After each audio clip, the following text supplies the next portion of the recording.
The ships keep coming and coming. There's no way to cover them with smoke screens. It had an immediate effect. More and more often ships in the sea canal began to fall under artillery fire. We had to press Rear Admiral, aye. Gren. Ivan Ivanovich, please understand, please, there is no one to put smoke screens anymore. Aviation cannot always in our situation quickly depart. All hope is in your batteries. Push harder. Gren objected angrily. I report to you every day about the destroyed batteries of the Nazis. What more is required? But someone is still shooting at our transports. That's what I'm talking about. Gren, of course, understood the seriousness of the situation, was nervous, but quickly withdrew. Let's go to Menshutkin's battery today, he told me once. There on the spot it will be clear to you how we ensure the passage of ships. I gladly agreed. It was our excellent battery. It stood on the northern shore of the bay, in a cosy dacha settlement near Lakta Station, on a railway line specially built by the fleet. 120mm naval guns almost daily fired at the enemy batteries in the Strelna area, shelling our ships. The Germans did not have radar at that time, so at night they could detect our ships only by searchlights. Our battery immediately opened fire on the searchlight and in just a few minutes extinguished it. The amazing accuracy of firing of the Lakta battery amazed us more than once. It was camouflaged perfectly, and even at close range we could not immediately recognize its guns. The battery was commanded by Senior Lieutenant G. Menshutkin, a modest officer drafted from the reserve, formerly a graduate student of the Leningrad Forestry Academy. General erudition and higher education allowed him to quickly master the rules of firing. But this did not satisfy the combatant, and when solving any artillery problem, he took the initiative, evaluating all the results from a scientific point of view. How do you shoot? I asked him. Not particularly well, he suddenly answers. We cover the targets, but not with the first salvo, but with the third. That's great. Inserts Rear Admiral Gren. That's right, but the shells you give us little. All of them on the account, calmly continues the commander. So we decided to hit with the first shot. Without waiting for our further questions, Menshutkin reported that he has long sought to establish why not the first salvo hit the target. Together with his assistants, the commander persistently checked all calculations, but they were correct. The reason was a certain drop in the initial velocity of the projectile due to wear of the barrel channel. Menshutkin had a good command of mathematics and quickly compiled a table of corrections for his guns. This had, of course, a good effect. In the future, the Lakta battery, with few exceptions, covered the target really from the first salvo. About the counter-battery fight in those days talked on the radio and wrote in the newspapers often. But many people had a simplified notion about this fight. We say shoot at the enemy battery, and it shoots at ours, as if it were an artillery duel. Unfortunately, this is how the counter-battery fight is often written about in our literature, and only the artillerymen know that in reality it is not like that at all. They remember how much persistence, skill and courage was required from the commanders of divisions and batteries, from all the soldiers of gun crews to silence the enemy guns, and thus save the lives of many Leningraders. The counter-battery struggle began on September 4th, as soon as the Nazis began to bombard the city. A special artillery group was created to fight their batteries. It included batteries of the army, fleet and guns of ships. Led this firepower commander of Artillery Front Major General V.P. Sviridov and Chief of Artillery Fleet Rear Admiral I. Gren. First of all, it was necessary to organize a network of correction posts. The first of them appeared on the large building of the Kirov District Council, on the building of the Palace of Soviets, and on the meat packing plant behind the Moskovskaya Zastava, as well as on other tall buildings. However, in Leningrad's fall weather, and from these tall buildings the shell bursts were often not visible. After all, we had to hit individual guns, while the enemy fired just at the huge area of Leningrad. He knew that he would still hit the city and harm it. The Nazi batteries were mostly mobile, often changing their positions. Before shooting at them, it was necessary to determine their exact location. And at first our batteries, opening return fire, sometimes had to fire on the area, that is, on the area where the enemy battery was to be located. But to destroy the fascist guns by this method required a large number of shells. There were times when the fascists would stop firing, and we were just starting. Many times the artillerymen of the army and navy gathered to think together about how to increase the effectiveness of counter-battery warfare. In many ways we were helped then by the most experienced artilleryman of our army, Colonel General, now Chief Marshal of Artillery N. Voronov, who arrived in Leningrad as a representative of the Stavka. Observation of the enemy, detailed analysis of his actions helped our artillerymen to learn to determine quite accurately the so-called duty batteries of the enemy. Methods of instrumental reconnaissance of batteries and their aerial photography were widely used. By the end of 1941, we had already achieved great success. Barely the enemy opened fire on the city, as several of our batteries immediately dropped their blows on the pre-selected duty batteries, and then conducted a methodical fire for 20 minutes. The enemy would fall silent. If earlier enemy fire raids lasted a total of up to 4 hours a day, now they were reduced to 15 to 20 minutes. In clear weather, the Germans hardly fired any more. They chose mainly periods of poor visibility and made barrage fire attacks. The specific weight of naval artillery in the counter-battery fight of the front was growing every day. From the fleet attracted up to 321 guns of caliber, from 120 to 406 millimeters. In September, the fleet accounted for 50% of all counter-battery firing at the front, and in November it already accounted for 80%. The need to save shells required strict centralization of fire control of the entire front and fleet artillery. This often delayed the opening of fire. Understand, complained to me Major General I.N. Dmitriev, one of the most experienced coastal defense artillerymen. While we are calling, reporting and clarifying, the enemy may slip away. Some adjustments in artillery management were made later on. Soon Leningrad in the counter-battery fight began not to defend, but to attack. This concept did not coexist well with the idea of batteries without wheels and guns on ships frozen in ice. However, we had batteries on wheels that could move. Having studied the enemy's firing order, our artillerymen quite often determined which German batteries should fire today and prepared in advance for a response. We came once in December with military commander Matushkin to the battery of the Nevsky sector. We found the artillerymen at their battle stations at the guns. The officers were at the command post. I asked, "What's the matter?" A young junior lieutenant with a smile answered, "Waiting for a call from the Nazis." I did not understand, but at the command post of the battery explained to me. As soon as the first shell bursts in the city, we all open fire on the batteries of the fascists, which we are wards, and they fall silent. And indeed, a few minutes later we heard the distant sound of a shell bursting. In another minute, a signal by telephone from the command post of the chief of artillery of the fleet, and at once the guns began to speak, as if a pack of hounds were let down on the discovered beast. The rumble was unbelievable. What were the results? In the combat log of the 768th German Heavy Artillery Division captured by us later, it was written after the second shot of the second battery, there was a return fire of the Russians. As a result of 2 direct hits, the 71 shells and 46 charges exploded. The turntable mechanism of 3 guns was damaged, of course. This battery of fascists had not fired on the city for several days.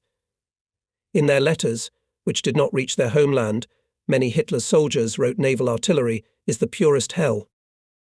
As for our mobile railroad batteries scattered all over the Leningrad front, some of them were subordinated to army and some to sea chiefs. There was no unified command of this powerful firepower to defeat the enemy at first. And quite rightly did the military council of the fleet, achieving the creation of a unified, very powerful artillery connection of the fleet.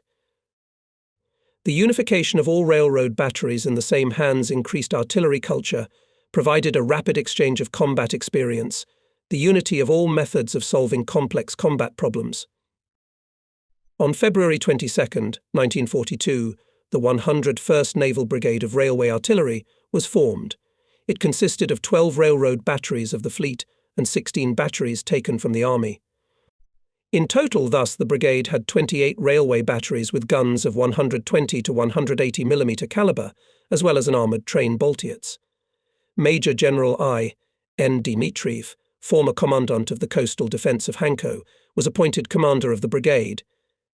A calm, always judicious artilleryman, he was in love with his brigade, showed a lot of reasonable persistence in its formation, and immediately began active combat operations. The commissar of the brigade was Regimental Commissar G. Yaishnikov, who did much to unite the personnel. This new unit became a part of the Leningrad naval base, and soon after its formation I arrived at the headquarters of the brigade, which was located in railroad cars on the outskirts of the city, somewhere behind the Alexander Nevsky Lavra. The wagons had not yet had time to settle down, they were cold and had little light. It was pleasant to meet many artillerymen who had already gained combat experience on Hanko, comrades Kobets, Granin, Tudor, and others. Now, some of them were taking divisions, others were organizing the service of the brigade headquarters. The excellent officer staff of the brigade justified itself in the shortest possible time. I had not seen its commander I.N. Dmitriev for a long time, perhaps since the beginning of the war. He has not changed much. The same businesslike manner, modesty and parsimony in words. The commander immediately began to report to me about his operational intentions. "We must attack the Nazis, not just shoot back," he said with fervour, explaining on the map his plan. The essence of the plan was that a heavy battery in the dark time quickly enters the firing position, makes a powerful fire attack, and just as quickly leaves.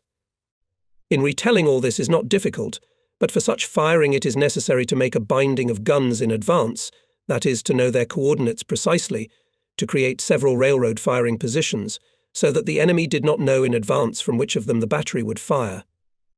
All this had to be done during the day under enemy fire in order to ensure a stealthy night raid. The transporter, with its supply cars and steam locomotive, is a bulky and heavy structure, requiring, above all, good tracks. Special railroad branches were urgently built around the city. Many times the artillerymen of the brigade fired on airfields, railroad junctions and concentrations of enemy troops. The most important point of supply of the 18th German Army was Gatchina Railroad Junction. Here Hitlerites equipped several airfields. Our intelligence closely followed this area. One day it found out that a lot of railroad echelons were piled up at the station. The target was tempting, but our guns could not reach it from the usual positions. The distance exceeded 40 kilometers. Nevertheless, 180mm battery, no, 19, commanded by Major Mesnyankin, was ordered to make a firing raid on the railroad junction. 7 new firing positions were prepared in the area of the meat-packing plant. Transporters were brought here unnoticed by the enemy. At night, shells fell on the enemy station. The attack was so unexpected and powerful that Hitlerites did not manage to steal a single train. Echelons were broken, burned, turned into a mountain of iron. On the 19th battery, Hitlerites could not make a single shot, as their guns were all the time under the fire of our 2 supporting batteries. Later, having applied the same tactic, our artillerymen destroyed almost all airplanes on the airfields of Gatchina. Quickly shoot off, and escape this was very important. Artillerymen of the brigade overlapped all norms when changing firing positions. It was necessary to get ahead of the enemy, so that his shells, which he was aiming at our battery, fell on an empty place. The battery steam locomotive drivers proved to be excellent masters of their craft. By quick and clear manoeuvring, they put the transporters in time to firing positions, and after the end of firing quickly took them to cover. I remember that Vasily Andreevich Shmakalov was especially dashing. He is still the best machinist of the Oktyabrskaya Railroad. Our batteries did not always wait for the enemy to open fire. It happened so that, having established by reconnaissance the location of enemy batteries, our artillerymen concertedly and unexpectedly rained shells on the enemy, destroying their batteries to the ground. This was especially important during the passage of convoys along the canal. A special signal was developed for all the artillery of the Army and Navy. At this signal, all our batteries, armoured trains, ships and forts of the fleet, as well as Army batteries opened fire. Thus, on the night of January 1st, we congratulated the enemy on the new year of 1942. According to the reports of partisans and air reconnaissance, our artillerymen were hitting accurately. Some of the German batteries were completely destroyed, some were put out of action and could not fire on the city for a long time. The counter-battery struggle continued until the defeat of the Nazis at Leningrad, and it is difficult to say who here defended and who attacked. The fascist artillery was especially furious from November 3rd to 7, immediately opening a barrage of fire on any ship that poked its nose out of Leningrad or Kronstadt. And no matter how we smoked the fairway, no matter how we smashed fascist batteries, the enemy still managed to sink 3 small transports, a tugboat and 2 barges wiped out by ice. Fortunately, the crews were saved. The ships were travelling without troops. They sank outside the sea canal. The captains had time to take them out of the fairway. The siege. The majestic city grew darker every day. In mid-November, the lights went out in the houses. There was not enough electricity. Almost all the power stations stood without fuel. In December, the streetcars and trolleybuses started running. If they had simply not left the parks early in the morning to take the line, it would have been easier. But in the middle of the day, they sluggishly stopped on the line and never moved again. And then shell splinters broke the wires. Explosions destroyed the tracks. Carriages with broken windows froze on turns, on switches, on squares. The blizzard covered them with snowdrifts, and these frozen cars seemed like untidy corpses. It was a snowy winter. On Nevsky Prospect the sidewalks were no longer visible. Along the houses there were paths that climbed up snowy hills and then steeply descended from them. The city went under the snow. Its wounds were covered with a white veil. In January 1942, water supply, sewerage, heating stopped working in the houses. On the Neva River at the ice holes queued up for water, and the frost exceeded 30 degrees. The last food supplies were melting. In all warehouses they collected everything that could be used for food, down to the flour dust at the mills. Everywhere and the remains of fuel were picked up. It was needed by the factories that made weapons for the front. All railroads leading to Leningrad were cut by the enemy. It was possible to deliver food to the blockaded city only through Lake Ladoga. Frosts struck early in early November. Ladoga was freezing fast, but to lay the ice route it was necessary to collect accurate data on the thickness and strength of ice on the lake. The Military Council of the Lenfront assigned this task to the Baltic Fleet. Vice Admiral V.F. Tributes probably remembered my stories about how I was laying roads on the ice of the Gulf of Finland to the rebellious Kronstadt forts in the winter of 1921. He summoned me to the fleet headquarters and proposed to leave immediately for Ladoga, to Osanovitz, to check on the spot how the ice reconnaissance was going. On Osanovitz Cape, 5 kilometers south of the lighthouse, there was a naval battery of 130mm caliber. It reliably covered the entrance to the Neva from the lake and the whole coast within the range of its fire. The battery was perfectly equipped, its command post and all gun yards had reliable protection. This was also the case with the other batteries that were part of Major Turoverov's division, a caring commander, an artilleryman who loved his work. I often visited his batteries and always relaxed there, seeing the military order, friendly and cheerful faces of soldiers and officers. Here, at the command post of Major Turoverov, on November 15th, my first meeting with the hydrographer of the Ladoga military flotilla, Lieutenant E.P.O. Churov, took place. P. Churov. He, then still a very young officer, was entrusted to form a hydrographic detachment and to carry out ice reconnaissance of the lake. The decision to lay a road through Ladoga depended on the results of this work. The conversation with Churov convinced me that I was dealing with a smart, educated officer who would do everything to fulfill the task. To match him were his assistants who arrived from Leningrad, Senior Lieutenant V.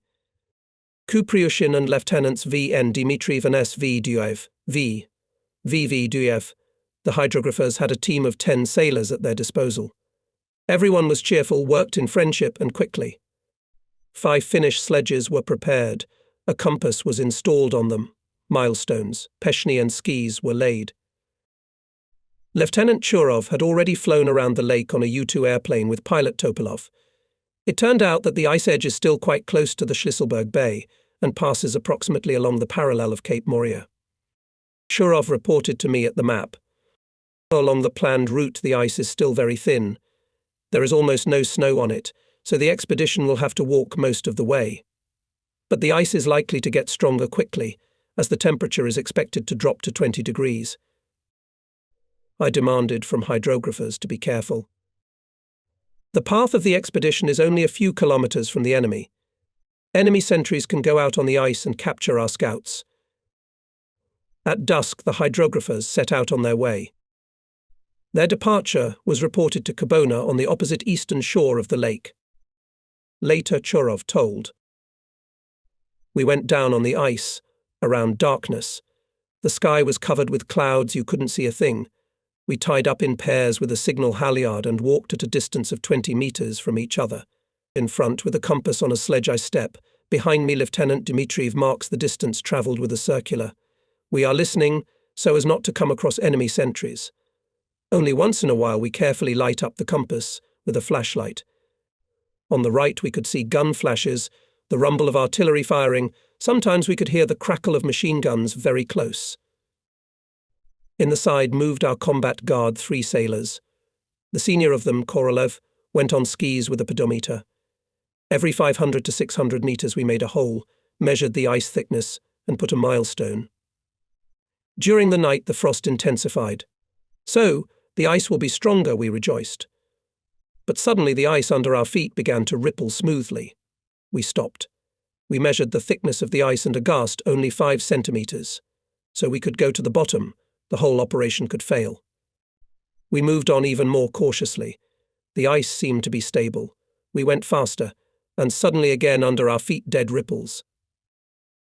We walked like that for 5 hours and decided to have a rest. We made a small break, shared the food we had taken with us. Each of us had 800 grams of salted cod, 250 grams of bread and 3 pieces of sugar. In the meantime, the thick clouds parted and the polar star flashed in the night sky. It became more cheerful. By the star we immediately determined the deviation of the compass. To my horror, it reached 40 degrees. With such a compass, and in the clutches of the enemy can fall. We decided to wait for dawn. The frost was getting stronger and stronger, penetrating to the very bones. And when the sun rose not far to the north, the lighthouse on Ossinovitz Cape was clearly outlined in the dawn haze. It meant that our expedition had been wandering on the ice all night and had gone only 5 miles from the shore. The hydrographers wanted to continue the way, but Lieutenant Dmitriev injured his leg in the ice. They put him on a sledge and turned to the lighthouse. But soon they had to stop. The road was blocked by coastal hummocks. Churov handed over the sledge with all the equipment to the sailors, and he took Dmitriev on his back and carried him 2 kilometers through the hummocks to the dugout on the shore near the lighthouse. Early in the morning we were suddenly informed at the command post that Lieutenant Dmitriev had been taken to the sanitary unit. Which one? What's wrong with him? While we were figuring it out, Churov was gone. Having checked his calculations again and replenished his meager food supplies, he set off again. This time everything turned out safely. By the morning of November 17th, the route through Ladoga was laid. It was marked with milestones and the ice thickness was plotted on a tablet. The next day, in spite of fatigue, our hydrographers carried the first 2 carts with bread from Kobona to the western shore of the lake. So at once they began to equip the route with acetylene lanterns and flashers. After our report on the results of the reconnaissance, the Military Council of the Len Front made a decision to equip a motor road across the lake on November 19th. The work was started immediately. At the same time, the Leningrad Naval Base was forming a ski boat squad for Ladoga Lake. It included 75 sailors. Almost all of them were volunteers, former Leningrad sportsmen sailors. The detachment was headed by a well-known Yoksman Lieutenant II. Smetanin. Its headquarters was located in the village of Kokorivo. 19 boyars arrived to Ladoga when there was still thin but good ice on the lake, and immediately joined the combat work. They carried out patrol and reconnaissance service on the flank, guarded the first carts and convoys on the lake, monitored the ice road, warning the vehicles about large scour holes found on the road. Buers saved the lives of hundreds of people, transporting the wounded and sick across the lake in just 30 minutes. They delivered fuel to many cars stuck in snowdrifts. Nazi planes were hunting them, pouring machine gun fire on them.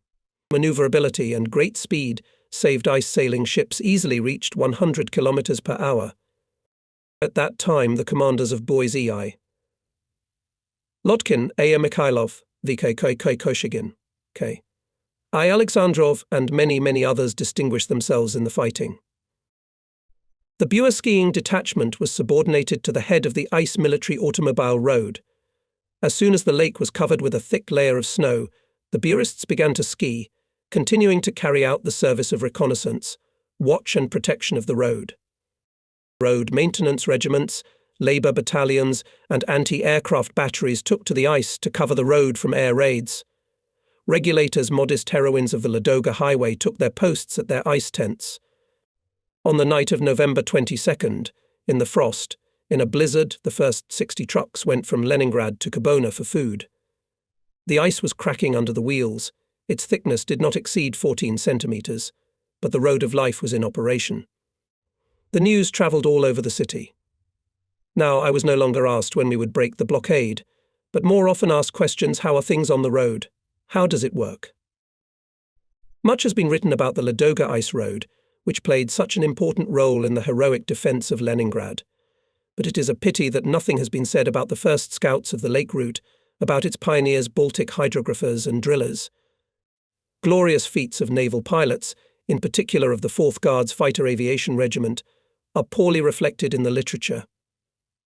Covering the road from the air from fascist aviation, our pilots sent more than one enemy bomber under the ice. Marine batteries of Major Turovarov's division, located in the area of Osenovets Cape, reliably guarded the road of life. The population of the city was starving. We had to mobilize all our internal resources, and of course they were still there. At the end of December, I was summoned to the Krunstein Channel by the Chief of the Rear of the Fleet, General M.I. Moskalenko. In his small office, in a building that had once been a Tsarist marine prison, I met the Fleet Aviation Commander, Lieutenant General M.I. Samokin, Vice Admiral V.P. Drozd, Lieutenant General A.B. Eliseev, Rear Admiral I. Gren, and Captain 2nd Rankav Tripolsky, our new commander of the submarine brigade. They argued animatedly. It was about the fact that the Baltic fleet must surrender all surplus food and fuel to the common pot of Leningrad. General Moskalenko put an end to the arguments. We are obliged to help the Leningraders. Talk to your people, figure out what you can give to the city. Looking ahead, I will say that in December the fleet allocated 1,545 tons of flour, 100 tons of fats, 105 tons of sugar, 3,242 tons of various other products, and 3,000 litres of vodka for the needs of the Leningrad population. This was a serious help at the most critical moment. The situation with fuel was also catastrophic. Due to the lack of it, power plants, transport, defence industry enterprises were stopped. Referring to the decision of the Military Council of the Front, Moskalenko said that he would not give more fuel to many ships at all, and some of them would also take away the excess. He counted something with a pencil in his hands, sometimes looked questioningly at Colonel Smorodkin, the head of the fuel department of the front rear, who was standing aside, checked the figures again and announced to whom and what he would give, from whom and how much he would take away. Everyone understood in their hearts that it was pointless to argue about it, but everyone wanted to convince that it was his unit that should definitely add fuel oil, and not take away the latter.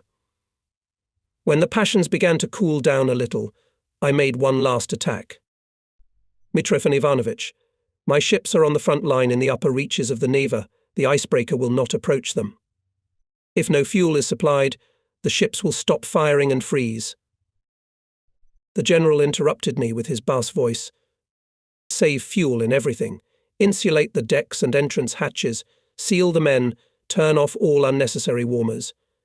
And you will shoot, don't talk nonsense. He finished angrily. And Mitrofan Ivanovich was right. We explained to the fleet personnel the necessity of creating a common cauldron under the blockade. And the sailors understood it. Indeed, we had to compact the crews in the rooms, build good vestibules at the entrance doors and hatches. Even the decks were covered with planks. Our mechanical engineers, with Flag Officer Gorokov at the helm, came up with a lot of useful things to save fuel. Groups of ships, in particular, received heat from special heaters. As a result, the fleet allocated to the industry of the city 6,298 tons of fuel oil, 465 tons of solar, and a large amount of gasoline, kerosene and lubricating oils. Yet the Navy was not without fuel. The ships lived and fired. While we were arguing about who should take more and who should take less, our fleet lunch hour came. "The meal is served, exactly at noon," the matron girl reported, and the general invited all of us to the dining room.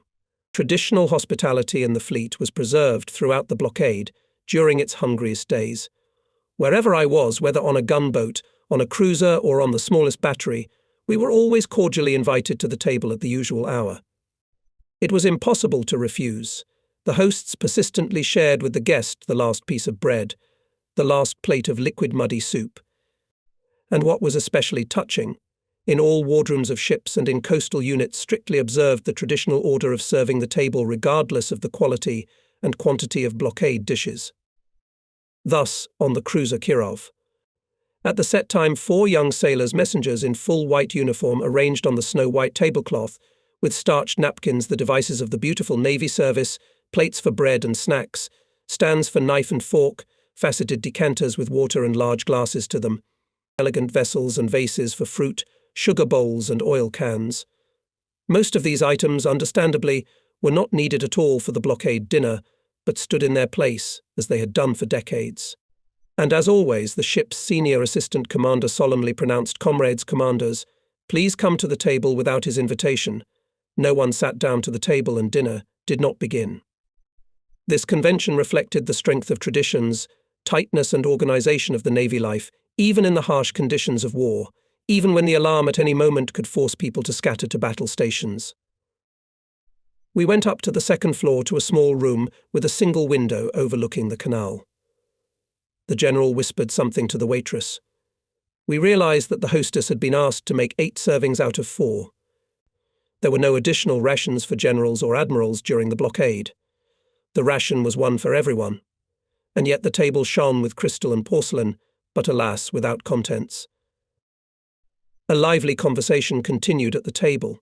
Each tried to bargain something else from the rear chief for his compound. The soup was poured, but no sooner were we done with it than the radio announced the beginning of shelling of the area and suggested that everyone take shelter in the shelter.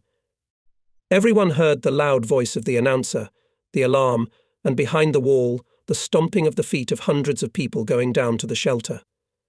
But no one at the table raised an eyebrow. We went on with our meal. And yet, "Mitrofan Ivanovich, you give me more fuel, VP." Drozd was getting hot. We did not hear the answer. The house shuddered. A heavy shell exploded not far away, somewhere on Labour Square. Then almost immediately there was a huge explosion in the courtyard, and another shell flew into a large apartment house on the canal embankment, right against the room where we were dining. There was the ringing of shattered window panes, the rattle of the bricks of the collapsing building. A cloud of dust rose above it, fringed with flames. Plaster sprinkled on the table in our room. Shards of glass flew at us. A lamp flew from the ceiling. We jumped up, shaking off the dust and shards. At that moment, the rear military commander MS Rodionov rushed into the room in a work uniform and with a gas mask on his side. Always calm and affable, this time he seemed to be burning with the fire of the fire, and even at the door excitedly but clearly said, "Comrades, admirals and generals." What an outrage. After all, the alarm was announced. The commissar, of course, was right. To the delight of the enemy could easily die 8 top commanders of the fleet if the shell in the yard fell a few dozen meters to the left. Jokingly trying to hide our embarrassment, we parted ways. The sorrows of blockade days were brightened by human friendship. Everyone around became somehow softer and more attentive to each other. Everyone tried to share what he could to fulfill a request, if there was any opportunity. And, what was especially valuable, it was done sincerely. From the heart, without pretenses for any compensation or gratitude. On New Year's Eve, many children's institutions and infirmaries appealed to the nearest ships standing on the Neva. They also called us, to the headquarters and political department of the base, with a request to get them a Christmas tree. It was a problem then. It was strictly forbidden to cut down trees in gardens and parks, and few forests were in the frontline zone. And yet, of course, we got Christmas trees for children and hospitals.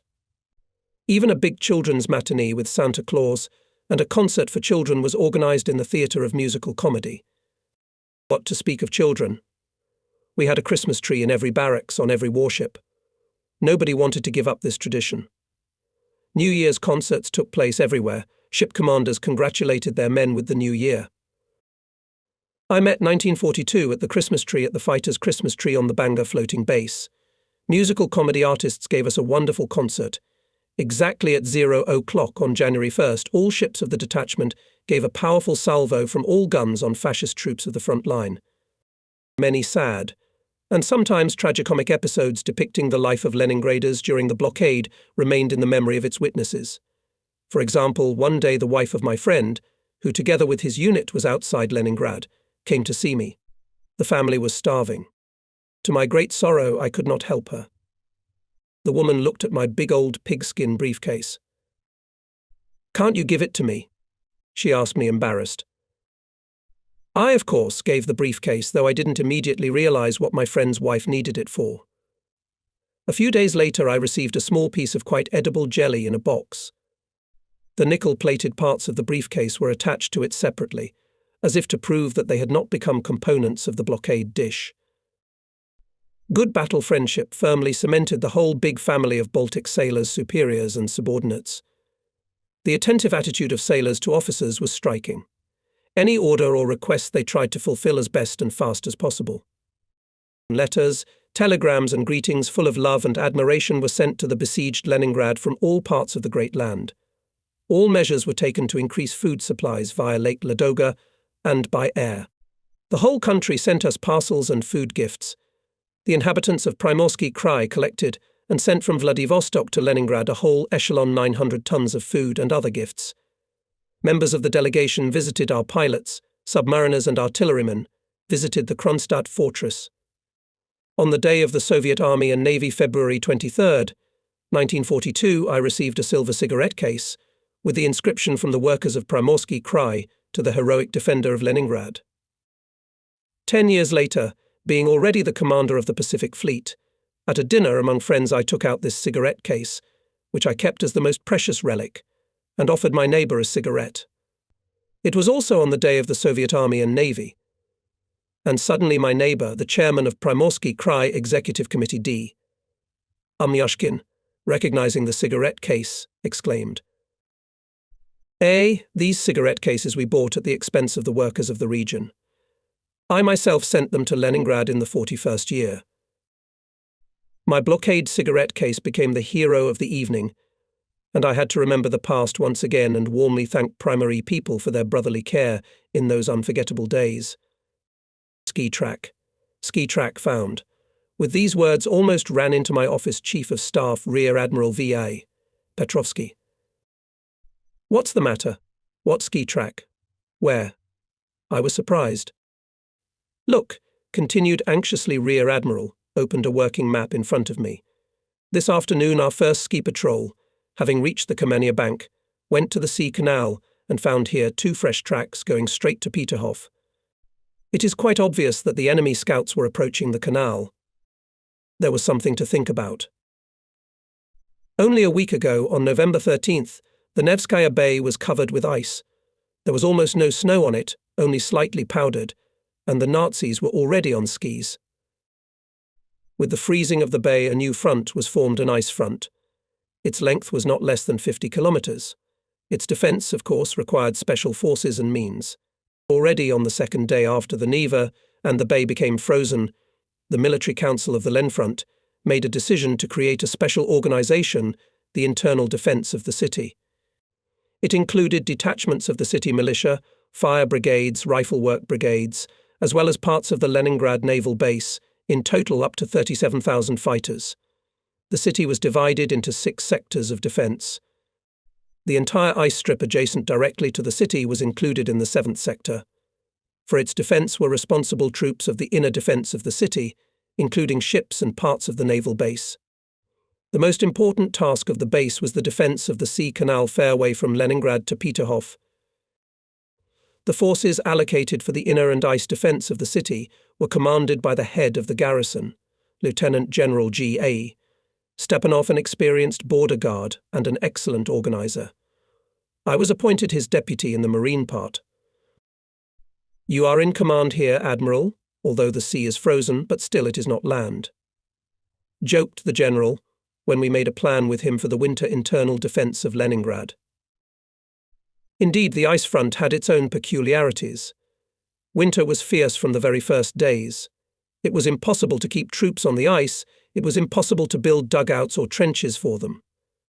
Therefore, timely ice reconnaissance of approaches to the city from the seaside, through the ice, was of special importance. We sent out patrols on the ice no more than 3 kilometers from the city, and the sea canal was obliged to guard up to Peterhof. This exceeded 9 to 10 kilometers. Driving around the units assigned for actions on the ice, we often had a bad word for our Osoviakim and physical culture organizations of the country. How little attention they paid to mass ski training of young people before the war. We did not need champions, but just skiers who could walk firmly and confidently on the snow. There were few such among our fighters. All our hastily formed ski battalions were at first just training units, and the enemy was already in full swing walking on ice on skis. Major Frolov, the flagship head of physical training of the base's units, was training skiers day and night. There was little snow on the ice. The bay, only sprinkled with snow in some places, looked like a mirror. Strong squalls were literally blowing away our skiers. We were selecting fighters who had already mastered skiing a little bit and formed squads from them. We were looking for skiers from all the other units in the fleet. Probably to play soccer, so dozens of teams would have found, but with skiing badly lamented Major Frolov. The claim is fair. A Soviet young man, the defender of our motherland, should be able to shoot, swim and ski even before being drafted into the army. The news that an enemy ski track had been discovered on the bay immediately travelled to all command authorities. Each headquarters was interested in the details from its own point of view. For example, the headquarters of the 21st Infantry Division, which was defending the space between the dam of the sea canal and the shore, was interested in whether the direction of the track was accurately determined, whether there was not another trail in the direction from west to east. A number of other, also very important questions were raised by the fleet headquarters. Our communication with it was now much simplified. According to the decision of the Military Council of the Front, it relocated to Leningrad and occupied the premises of the headquarters of the Leningrad naval base. We moved to the right wing of the Admiralty, overlooking both the Neva and the Palace Passage. In a few days we managed to equip a small command post in the basement and, most importantly, to ensure communication with all parts of the base, with Kronstadt and with the headquarters of the fleet and the front.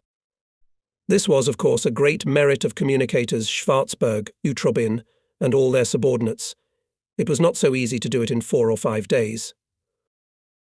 Yuri Alexandrovich, was the track itself sharply visible? Wasn't the snow crumpled all around? And how close was it to the canal? After all, the enemy is not in vain looking at the frozen canal. Interrogated on the phone Chief of Staff of the Fleet Yoif Rawl. For a detailed questioning of our sentries were called to the headquarters. We did not learn any special details from them.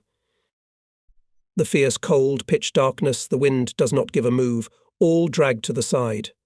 They reported in unison. Well, it's clear I interrupt the fighters, but still, what did you see around the track in the snow? Both skiers were on such a patrol, and in such a situation for the first time in their lives, and to their embarrassment they did not see the details we needed. Continuous observation of the canal along its entire length was still beyond our power at that time. And here, in the most difficult period for skiers, before the establishment of a dense snow cover on the whole ice, we were firmly helped by sports buoys. Nobody thought that these ice yachts could serve as a combat service.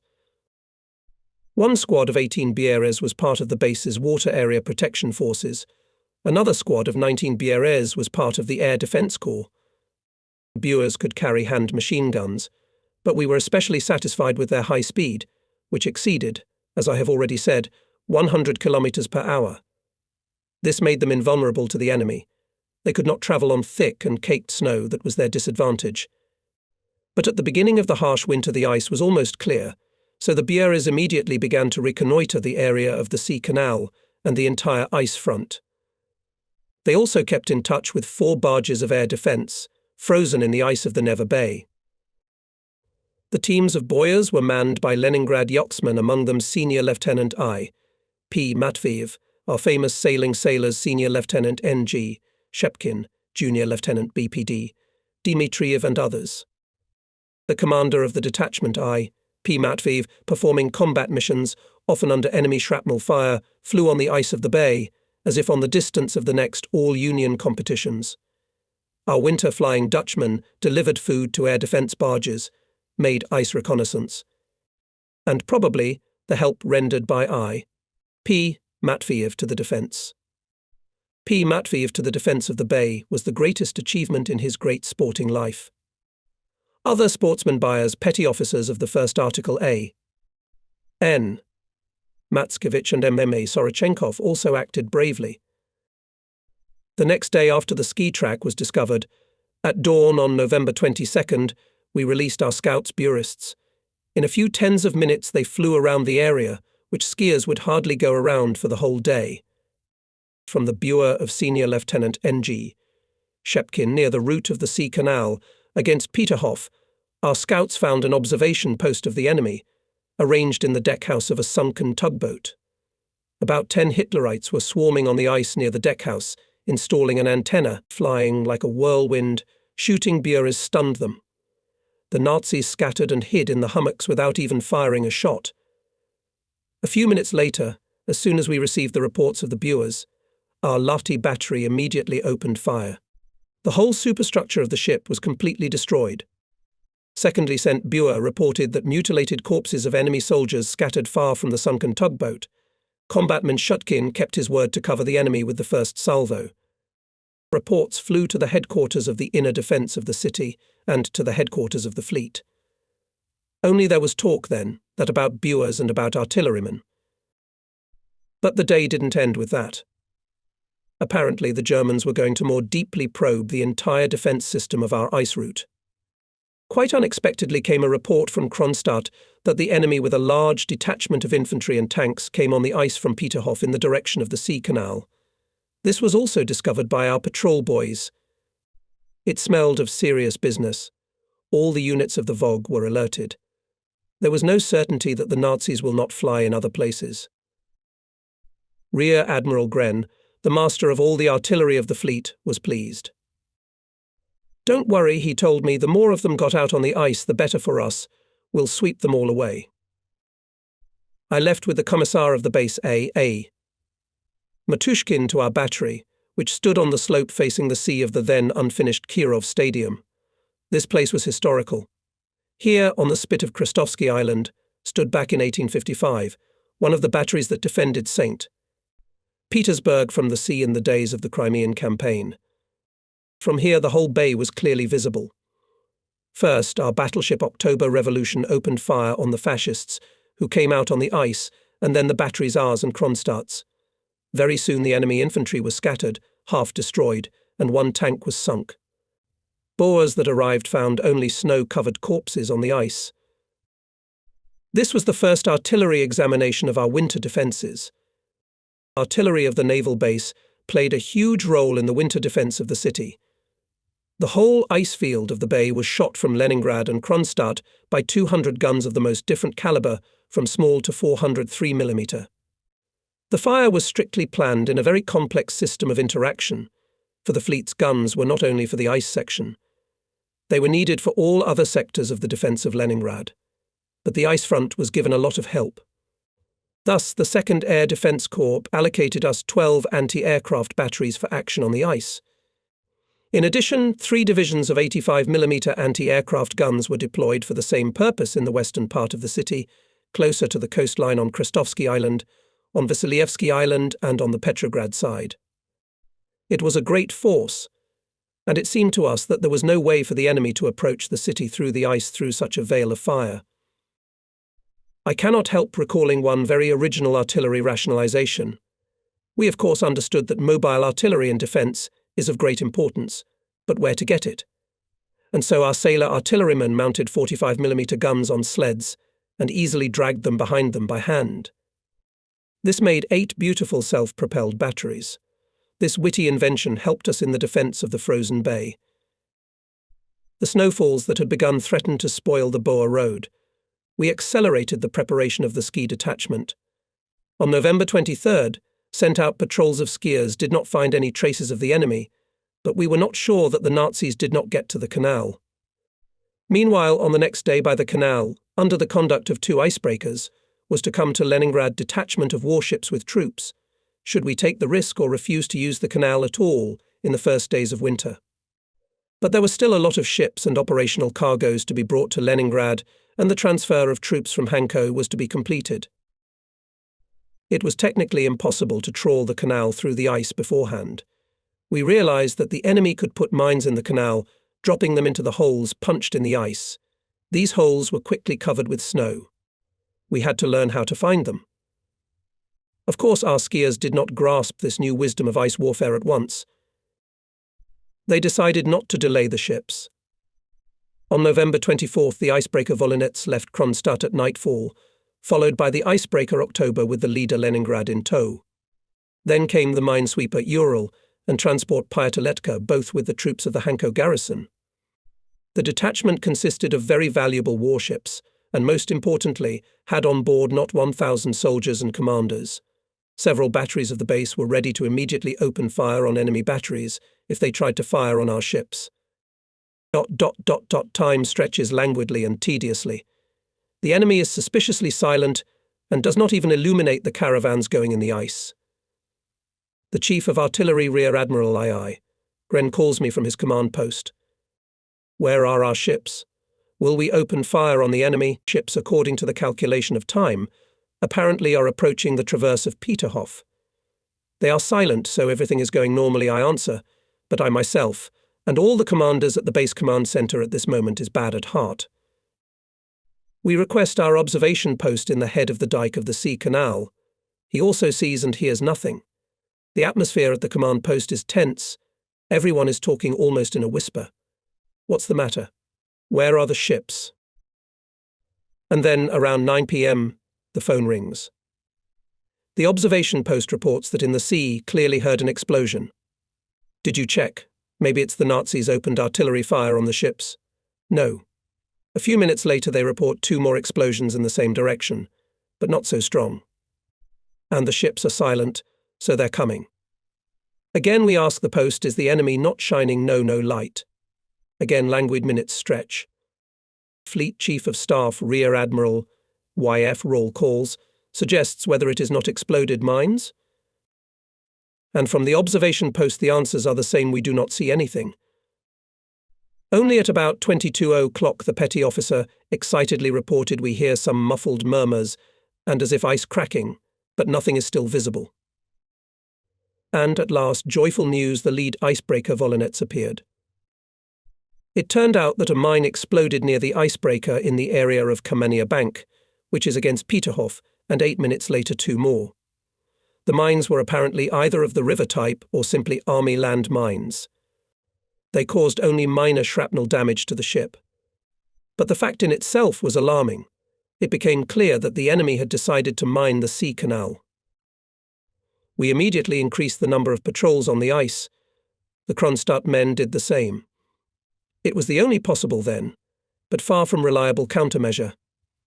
At night in a blizzard it was, of course, difficult to notice the Germans coming out on the ice in white coats, even at the closest distance. In a blizzard I can't even see my partner in 2 or 3 steps, complained the fighters. We could not, of course, set up night patrols along the whole canal. As part of the Leningrad naval base there was also a detachment of icebreakers. It included all the line icebreakers that were in the Baltic at the beginning of the war, including the grandfather of the icebreaker fleet Ermak. All personnel of icebreakers on mobilization remained on their ships.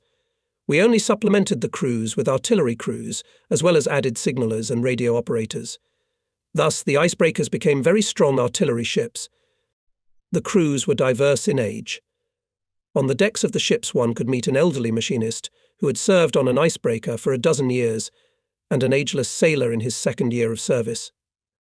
But the first fight with the air enemy, and with its ground batteries, united people into a friendly fighting team. Icebreakers fulfilled the most important combat task provided all our operational transportation along the sea canal and beyond. The detachment was headed by an experienced Baltic sailor, lively, responsive and caring commander, Captain First Rank Fyodor Leontievich Yukovsky. He managed to sensitively approach the old ice captains and quickly gained their trust and respect. The icebreakers did not have combat chopping blocks or any protection from shells and shrapnel, and there was nowhere for the personnel to hide from shelling. Yukovsky, who personally participated in all the most important icebreaker operations and remained on the bridge under enemy fire, set an example of courage and endurance.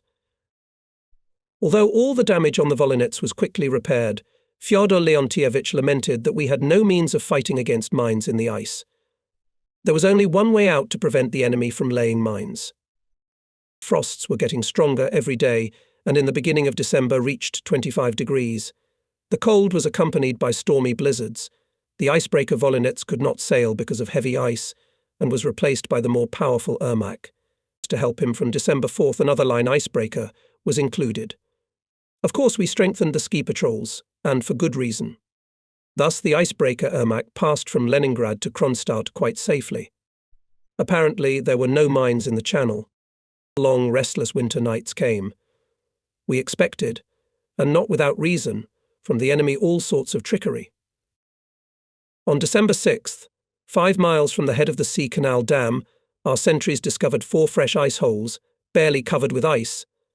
Apparently, our sentries frightened the Germans fleeing. They left 2 Czechs and 2 mine springs near the holes. The sledge tracks led to Peterhof.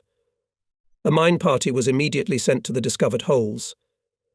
The miners exploded depth bombs in the holes. It was a new and the only way to fight with mines under the ice. A few Nazi mines exploded, but how many remained and whether they remained at all, it was difficult to judge. When a day later, on December 8th, at about midnight the Ermak approached this area, leading from Kronstadt on a tugboat destroyer Stoichi, ahead of the icebreaker, a little away from the fairway, exploded a mine of great force. A mass of broken ice fell on the ship. Shrapnel killed a sailor, 3 men were wounded, 16 were concussed. The old ship suffered minor deck deformation, but remained in service. It was the explosion of a large magnetic mine of the enemy, placed apparently in a shallow place away from the fairway. On the icebreaker's arrival in the Neva, we immediately went to it. The captain of Ermak M.Y. Sorokin briefly and calmly told us about what had happened, led us around the deck and showed us how the metal pilings more than a fist thick had sagged in the bow room. It's all nothing, he said, but it's a pity about the sailor. The rest of the guys will all be back in the line soon. There are no seriously wounded. How long will it take to repair? I asked. The old captain looked at us in surprise. Let's go even tomorrow. If there is no one to go, transportation will not disrupt. We will repair by our own forces. And indeed, the friendly and experienced crew quickly repaired all the damage, and in a few days Ermak again went to Kronstadt for ships. Reinforcement of our watch service apparently confused the enemy's calculations. The holes began to be detected far from the fairway. Hitlerites on the ice were obviously nervous, hurried and put mines wherever they could. The last mine explosion on the channel that winter occurred on the night of December 12th, when one of the line icebreakers led from Kronstadt, destroyer Svarpi, minesweeper BTCH 210 and submarine Shech 309. In the area of Peterhof ahead of the icebreaker, but significantly away from the course again heard an explosion. A mass of broken ice flew into the air, and that was the end of the matter. However, the enemy continued his attempts to mine the fairway until the ice was opened. To strengthen the patrols from the middle of December, a special reserve of skiers consisting of 2 companies was created on the head of the dike of the Sea Canal. In the direction of Streltsy and Peterhof began to go out strike and reconnaissance ski groups. The same groups began to send out and Kronstadtsee in their zone. South of the fairway, against Peterhof, we put on the ice infantry minefield. By this time, Rear Admiral Gren had sufficiently scouted the positions of enemy batteries firing on our ships on the section Peterhof-Strelna. The batteries allocated to them immediately opened fire on the enemy's searchlights installed on the shore. Without searchlights, the enemy's fire was almost completely unthreatening to us. Movement along the Sea Canal thus continued almost daily and unimpeded. One day in the middle of December, the Chief of Staff of the fleet urgently summoned me to him and said, "Prepare the best icebreaker. It should take the submarine K-51 out to sea." "And how will she return in winter, Yuri Fedorovich?" I wondered. Chief of Staff explained that the new large cruiser submarine K-51 just enters the fleet and, according to the plan, should all winter to act on enemy communications in the Baltic Sea. She will return to the base in spring, as soon as the ice is gone. The boat was to be led with the icebreaker almost to Gogland. The management of this operation was entrusted to the experienced submariner Captain Second Rank L.A. Kernikov. From the operational point of view, the plan was very interesting. The fascists were shouting all over the world about the destruction of our fleet and blocking its remnants in Leningrad. And at this very time, a Soviet submarine appeared in the Baltic Sea and sank the fascist ships. The idea of the campaign was tempting and consonant with the active behavior of all our forces of the Army and Navy in the defense of Leningrad.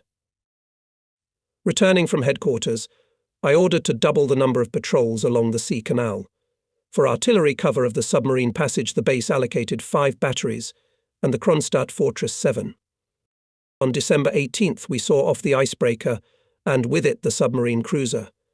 The ice in the channel was very heavy, the ships went slowly, and only by 6 o'clock in the morning came to the traverse of Peterhof. The enemy illuminated them with the beams of his 6 searchlights and opened an intense artillery fire, but our batteries silenced the Germans quickly. 3 small caliber shells still hit the icebreaker, did not cause it any serious damage, and the submarine cruiser was not even touched. There were no explosions of ships on mines. The initiative in the struggle for the channel clearly passed into our hands. However, on the passage to Levansari Island, the submarine repeatedly got into a very difficult situation and was significantly damaged by a strong ice movement. On December 27th, not having repaired all her damages, she returned to Kronstadt with the icebreaker Ermak, and unfortunately her departure to the sea was postponed. This small episode with the submarine K-51 could not be recalled, but the idea that gave rise to it well characterized the direction of our then Navy operational thought. The Baltic fleet, by formal geographical factors, was as if in a blockade, but the Baltic were always looking for a chance to damage the enemy at sea, and like the troops of the Leningrad front, kept the offensive initiative in their hands. Thus, all the fall months our submarines were fighting on the enemy's communications throughout the Baltic. They went to sea, and after the entire fleet went to Kronstadt, and under the walls of Leningrad unfolded the most intense and decisive battles. Deployment of our submarines at sea occurred even when the harsh winter was already blowing. Storms that fall were especially fierce in the Baltic. There were accidents on the boats, sometimes damaged horizontal rudders. Sailors repaired the damage in the cold water on stormy nights. And yet, despite all these difficulties, in October and November in the Baltic Sea, at the same time there were up to 7 submarines. Our aviation could not help them, because all of it at that time was operating on the land front in the interests of the defense of Leningrad. Exceptional endurance and heroism showed submariners in these autumn months.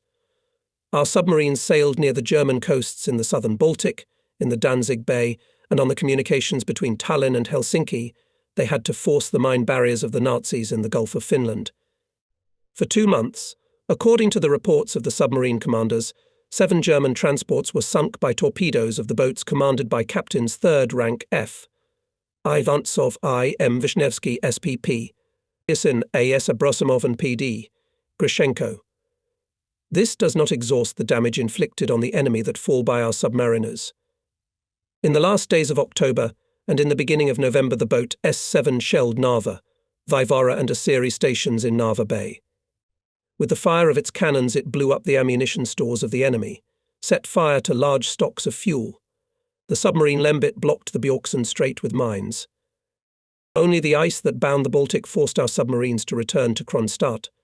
The last to return on December 11th, submarine Sheikh 309 under the command of Captain 3rd Rank Cabo. So ended our submariners the first year of the war. Their combat operations began in the conditions of white nights, when each battery charging was a complicated operation that was interrupted more than once. Neither day nor night submarines in the sea had no rest from the enemy's aircraft and anti-submarine ships. In addition, the fascists, brazenly violating international law, almost all their transportation was made in Swedish territorial waters. Captain 3rd Rank F. I. Ivantsov, commander of the boat Shech 323, has repeatedly told us how, when attacked by Nazi transports, those turned away and ran away into Swedish waters, and to meet our submarine flew patrol boats. On the eastern shore of the Baltic and in the Gulf of Riga, the Germans transported their troops and cargoes in the shallowest depths on barges, lighters and pontoons. No submarine at these depths could maneuver underwater. Such was the case with submarines S-101 and S-102 in the Urban Strait, which saw laden shallow draft enemy vessels going under the shore. Obviously, in these cases, strikes on such enemy communications had to be made with other weapons by aviation and light forces.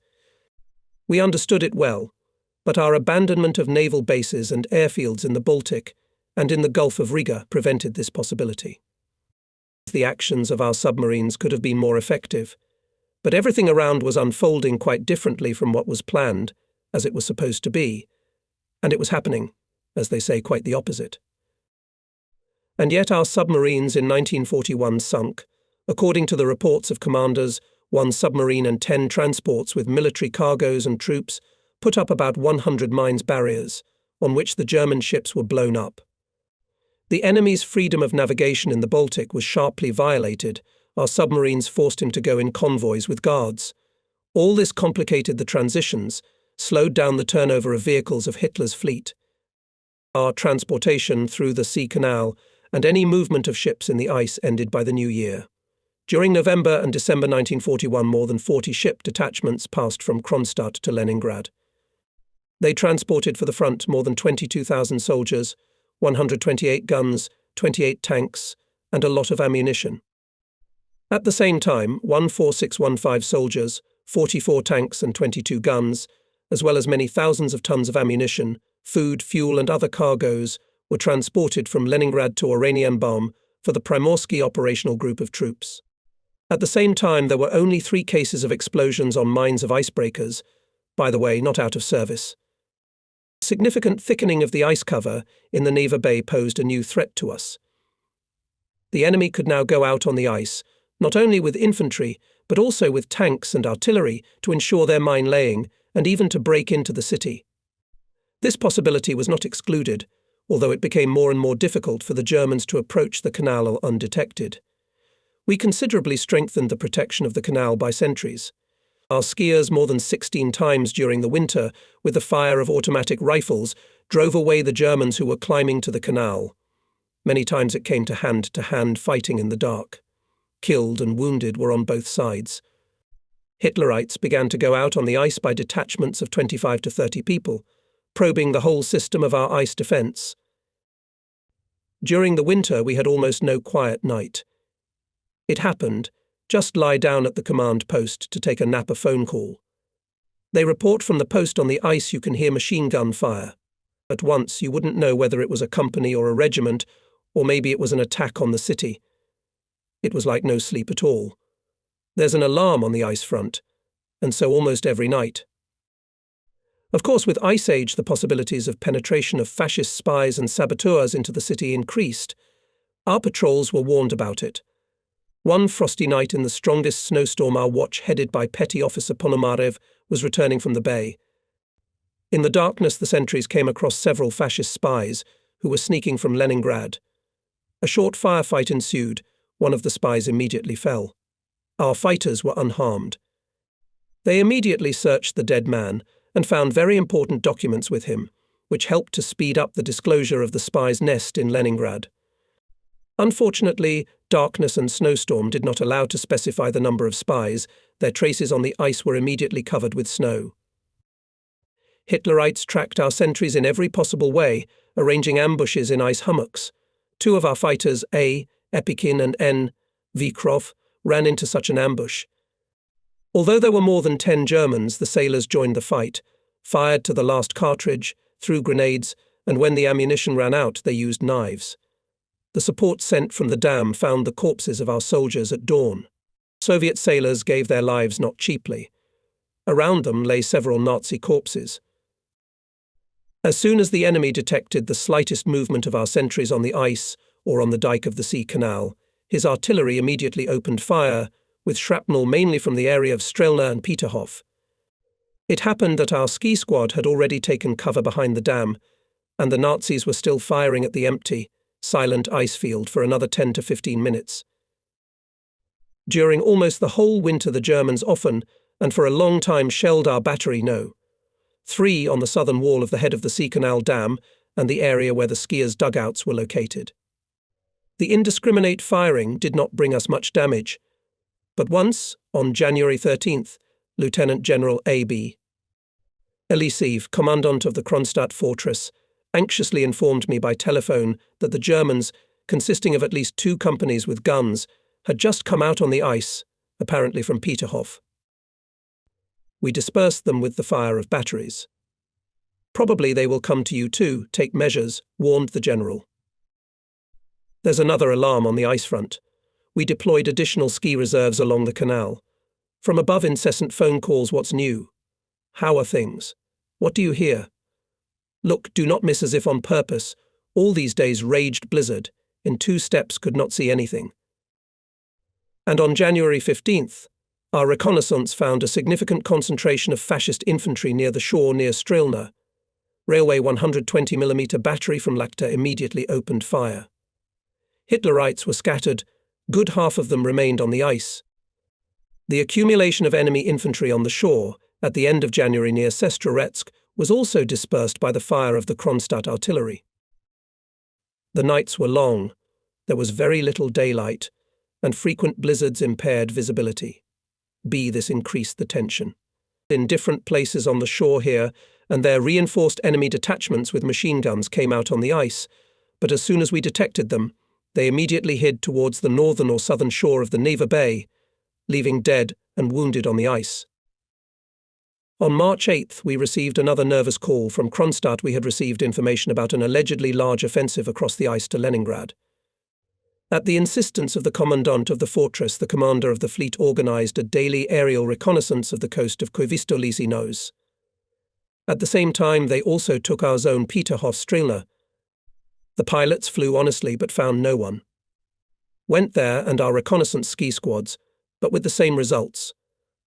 The general situation in the theatre of war in those days did not foreshadow the possibility of a major offensive, but it was difficult to prove otherwise. Lieutenant General M.I. Samokhin, commander of the Fleet Air Force, called me. Why are you exhausting my aviation for nothing? After all, fuel must be saved. Where is the enemy? We spent more than one sleepless night, but we didn't find the attack on the ice. The Germans apparently were trying to reconnoitre or cover the laying of mines in the canal. These attempts continued throughout the winter until the ice began to melt. On April 7th and 8th, our patrols again found fresh holes on the fairway against Peterhof. Again the alarm. Again the alarm. We're sending out a mine party. Several very large magnetic mines were detonated in the holes we discovered. The enemy failed to mine the sea canal in order to interrupt our most important communication between Leningrad and Kronstadt in spring. Summer was approaching, and the fleet was preparing for a new combat campaign. It was necessary not only to repair the ships, but also to prepare people well for the upcoming battles. Combat and political training of the ship's personnel was widely deployed. With great attention we listened to the Chief of Fleet Intelligence N.S. Frumkin, who reported on the situation in the camp of the enemy. The Finnish press quite transparently hinted at the need for peace. Moreover, the Finns even threatened Hitler with a separate peace if they were not given help with troops and food, and this after only 6 months of war. Later Frumkin told about the meeting in Hitler's headquarters on February 13th, 1942. At it they discussed the destruction of the Baltic fleet in winter in the ice. The German Naval Command proposed for this purpose to conduct continuous attacks on the Russian naval forces in Leningrad and Kronstadt by German army artillery and air forces. The situation was thus once more complicated. The places where our ships were parked were known to the enemy. We could not move them in heavy ice conditions. Strengthening the camouflage and even anti-aircraft cover did not save the ships from artillery fire. It remained only to strengthen the counter-battery fight. spring wind. The fascists fired 7,380 shells at Leningrad in March. Ships received a number of damages. Thus, on March 23rd, the Germans were fiercely firing at the Baltic plant and at the battleship October Revolution standing near the plant. Having all the data about the location of the ships, it was not difficult to shoot at such large areas. Two 152mm heavy shells hit the battleship, one in the radio room, the other in the deck. Damage was minor, but one radio operator was killed in the shelling and 2 were wounded. Significant destruction was in the shops of the plant. Gren, who arrived with me on the battleship, assured that all the enemy batteries firing on the ship were extinguished and partially destroyed. But the commander of the battleship, Rear Admiral Michigan Moskalenko, from this did not become easier. The radio room was destroyed. An excellent radio operator was killed. We examined the place where the shell fell. The deck above the 4th casemate, in which it hit, was only slightly shattered. The battleship was rightly considered the pride of Russian shipbuilding. Its durability was amazing. Over the winter, the Nazis shot at the ships. What could we do? Only one thing: to destroy all enemy batteries as soon as possible, and the best way, of course, by aviation. And we decided with Gren to talk about it with the commander of the Fleet Aviation, Lieutenant General M.I. Samokhin. Mikhail Ivanovich Samokhin told us about the deeds of our pilots. Especially distinguished then the 4th Guards Fighter Aviation Regiment. In it, the hero of the Soviet Union, Guards Captain G.D. Tsokolayev, who shot down several Nazi machines, became famous. Night raids were especially interesting. At night, single planes, the fleet's slow-moving MBR-2s, bombed fascist rear areas, railroad junctions, batteries and concentrations of enemy troops. Flipping through the log of combat operations, the general told us that the MBR-2s were not alone. They bombed other airplanes: P-2, I-153, I-16 and even U-2. On March 8th at night, U-2s repeatedly bombed the German rear, and on March 13th the batteries in Znamenka, which are so annoying to us. On March 19th, these U-2s bombed airfields and railway junction in Gatchina. The commander of aviation showed us a number of aerial photos of airfields and railroad junctions destroyed by our night bombers. But U-2s are small training airplanes. As a result of the conversation with General Samokhin, we made a plan of joint strikes bomb and shell on some dangerous enemy batteries. On March 26th, the Germans again intensively shelled the city and the ships. Our minesweeper OK received many shrapnel holes, but fortunately only in the surface part of the board. In my diary on that day, it is written the enemy shot at the ships. I wish the ice would melt sooner. Before we saw the spring ripples on the Neva, we still had a lot to endure. In March, after a 2-month break, enemy air scouts appeared over the city again. We had already gotten used to the sorties on the ice from Peterhof on Strelna and always successfully repelled them. The events of March 27th were of a different, more serious nature. At about 4 o'clock in the morning, I was awakened at the command post by an officer on duty and reported that the enemy opened heavy artillery and mortar fire from the area of the village of Porogi on the right bank of the Neva, occupied by our troops. This is the area of Ivanovsky Porogi. There had never been shelling here before. In the headquarters of the inner defense of the city knew about this event no more than we did. Soon we received a new report from the headquarters of the Nevsky sector of coastal defense. General Kustov reported the enemy in 2 groups of 50 to 60 people under cover of their fire forced the Neva River on the ice and is attacking our observation post. Measures have been taken. The base commissar and I immediately left for the scene.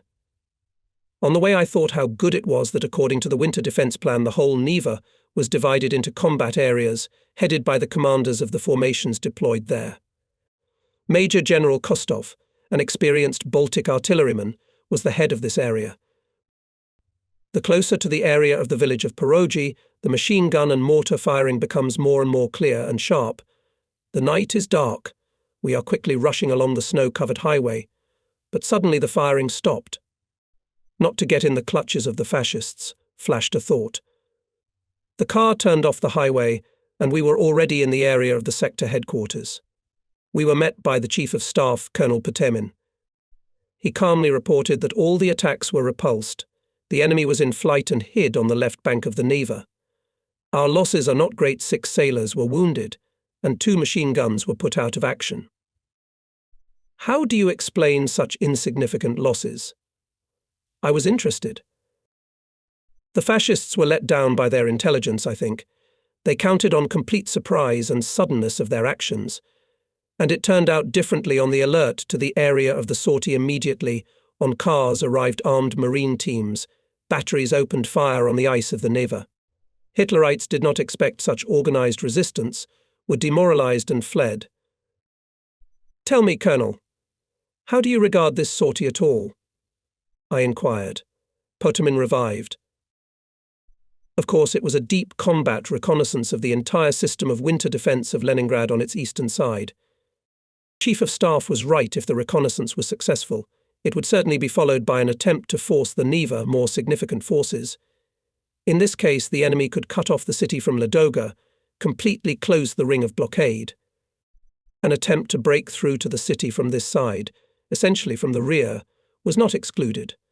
It was remembered that our and Kronstadt scouts have repeatedly detected the concentration of enemy infantry on the ice in the area of Sestrorodsk, Strelna and Peterhof. Again, the enemy's attempt to take us by surprise was thwarted. With a sense of deep satisfaction, we returned to Leningrad, reported to the Chief of Staff of the fleet about the night events. YF Rawl offered to review once again our plans for winter defense in the most vulnerable places in the areas of the trade port, Lysiego Nos and the village of Perogi on the Neva. In the following days, events escalated. At dawn on March 29th, the Germans began a frenzied bombardment of the area of Rozhevka Station, our batteries near the Ivanovsky Perogi, and the scientific and testing naval test site. Several heavy guns mounted there served as a strong artillery cover for Leningrad from the eastern side. But that was not the main thing. In the workshops and laboratories of the range, hundreds of women were filling and equipping shells and mines with explosives. The range was filled to the brim with explosives. We repeatedly checked the safety equipment there and all the rather complicated firefighting devices. Many workshops were surrounded by high earthen ramparts to extinguish the blast wave in case of an accident. And yet a fire at the range promised a lot of trouble. The range was part of the Leningrad Naval Base, commanded by an old, experienced Baltic artilleryman, Lieutenant General I. Esmoshnov. At about 6 a.m., he informed me by telephone that such a heavy bombardment of the area had never happened before. The shells are still falling with flights. I played the battle alarm. All the people were taken to shelters, reported the general. In his voice he sounded anxiety for his household and for hundreds of people. A few minutes later, the telephone connection with the range was interrupted. The base's chief of communications, Schwarzberg, quickly contacted a number of military and civilian institutions in the vicinity of the firing range. From there they reported that there were incredible explosions in the vicinity of the Orzhevka station. This, of course, are exploding our warehouses at the range, we decided at the command post, and again rushed to the eastern sector of defence. The Chief of Staff was ordered to send there all the fire departments and ambulances of the base. At the crossroads, a slight delay. A few trucks with fighters are allowed to pass. Is it really again the reflection of the landing across the Neva? Another turn, and in front of us stood a huge glow, and soon flames and columns of smoke became visible. The rumble of our batteries, which opened fire, merged with the close bursts of enemy shells. In this familiar artillery symphony, periodically burst into this familiar to us long rumblings of some formidable explosions. The highway is strewn with burnt planks. We could not approach the station Orzhevka. The hot incandescent air smelled of some suffocating gas. Smoke covered everything. We had to go back and approach the polygon by a roundabout way from the side of Vsevolozhskaya station. Fortunately, I could see that nothing was burning at the landfill. Small fires were liquidated in time, but many of the one-story buildings of the range are destroyed. The wounded are being brought to the sanitary unit. There are many of them, apparently several dozens. 3 soldiers killed. One 356mm gun was put out of action by enemy shells. All the evil, it turns out, was coming from here. A train with ammunition for the front had arrived at Rajevka station from Lake Ladoga the day before. The train was not unloaded at once, and when the Germans started shelling, some of the cars were blown up by shells. Neighbouring wagons also began to blow up. It was impossible to come closer than a kilometre to the exploding train because of the heat and shell fragments, car parts and blocks of frozen ground flying in all directions. It seemed that the ground was burning underfoot. At a distance of 2 kilometres around, the roofs of all the houses were blown off, windows were broken, and doors were torn off. On the pine trees of the nearby forest we found wagon wheels, pieces of locomotive parts. 20 fires in the nearest village merged into one general ominous sea of fire. All the station buildings were in flames. Almost all the fire departments of the town came to the scene, and the troops were also called in. There was no water in the local water supply system, which made the fight against the fire more difficult. The soldiers who arrived at the fire showed miracles of bravery. Many wagons were rolled back manually, saving the ammunition so necessary for the front. The whole day was fighting with fire, and only by evening the fires were extinguished. There were many dead and wounded. Hundreds of people were left homeless. It was hard on the soul when we, with the Commissar A.A. Matushkin, returned to the headquarters. The thought was drilling my head could not immediately upon the arrival of the train with ammunition to disperse the cars. All the more it was necessary to start unloading the wagons immediately. A hard lesson. The first blockade spring brought us many more unhappy events. Trying to destroy our ships while they were standing in the ice, the Germans undertook new air raids. We had to endure a serious test on April 4th. Already in the morning shells were bursting in the city, fires broke out in some places. Our batteries answered, the cannonade was growing. This time the enemy poured all the fire on the Neva, in the areas where the ships were parked. Around 7 p.m., when I returned from the fleet headquarters along the embankment to his command post in the Admiralty, the ships standing in the Neva suddenly sounded alarming signals. All the powerful loudspeakers on the crossroads of Vasilievsky Island at once boomed air alarm. Almost at the same minute someone on the panel shouted bomb. And we distinctly heard its nasty whistle. A high ice sultan rose up on the Neva at the place where the bomb had fallen. The anti-aircraft guns rumbled on the shore and on the ships. We jumped out of the car and saw 8 or 10 Junkers, 88, flying along the river from the east, slowly descending. A little farther away and closer to the left bank of the river was another group of enemy airplanes. In the distance behind each of these groups could be seen in the air still small moving dots. Such a big raid on Leningrad had not happened for a long time. The anti-aircraft guns were blasting. The sky was dotted with white baskets of bursts, between which, without changing their course, the Nazi planes were coming. In the crowd on the embankment someone shouted, "Look, look! They dive, bastards, on the cruiser Kirov." And indeed Nazi planes in groups of 6 to 10 Junkers were dive-bombing the cruiser, as well as the battleship October Revolution and destroyers standing near Vasilievsky Island. Strong explosions followed one after another at regular intervals. The sharp sounds of heavy enemy shells burst into the bomb bursts. 6 of our batteries were already firing back at the enemy. The rumble of the cannonade drowned out words. Bombs began to burst near the left bank. This did not embarrass the boys, like sparrows dotting the embankments. They got used to a lot of things during the hard days of the blockade. Not a single incident in the city was without them. Looking back towards the Admiralty, I saw a new group of enemy planes. One after another they were dive-bombing the Polar Star and the submarines along the left bank. Again, strong explosions one after another. The ground shook under my feet. Ice icicles flew from the roofs. The fascists bombed badly. Most of the bombs fell on the shore. The raid of fascist aviation lasted more than an hour. The air alert was cancelled only after 20 o'clock, but our patrol fighters were still in the air for a long time. I rushed to my command post. In an hour or two everything was sorted out. The city suffered the most. On the Neva embankment in a number of places fires were burning, multi-story houses were destroyed. But the ships, battleship, cruiser Maxim Gorky, destroyers, submarines, auxiliary fleet had only minor damage from shrapnel of bombs and shells that exploded close to them and completely preserved their fighting ability. The cruiser Kirov, our common favourite, the flagship of the squadron, received one bomb. It broke through the upper deck and the outer board at the waterline. It exploded in the water under the ice, and the cruiser remained operational. Many small bombs hit the west wing of the Admiralty. The enemy, in fact, did not achieve any combat success.